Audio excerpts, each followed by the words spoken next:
Elle se prénommait Sabine, elle avait 55 ans. Cette monitrice de spéléologie est morte hier soir dans les cuves de Sassenage en Isère. Oui, elle accompagnait un groupe de collégiens en sortie scolaire quand les eaux sont brusquement montées. Aujourd'hui, c'est tout le monde du secourisme qui lui rend hommage. Vous êtes sur place, Jean-Luc Boujon. Oui, depuis ce matin, les témoignages se multiplient pour saluer cette spéléologue chevronnée, formatrice dans l'âme, qui adorait faire découvrir sa passion aux enfants du secteur.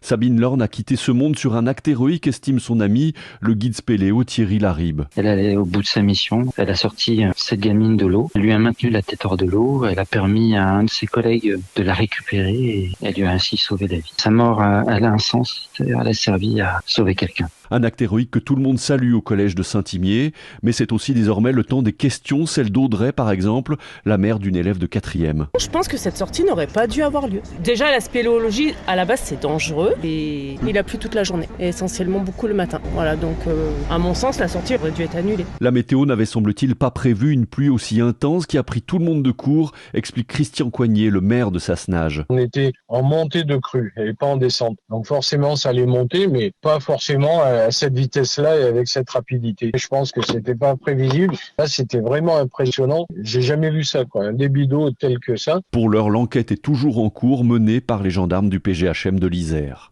Jean-Luc Boujon à Sassenage, en Isère, pour Europe 1.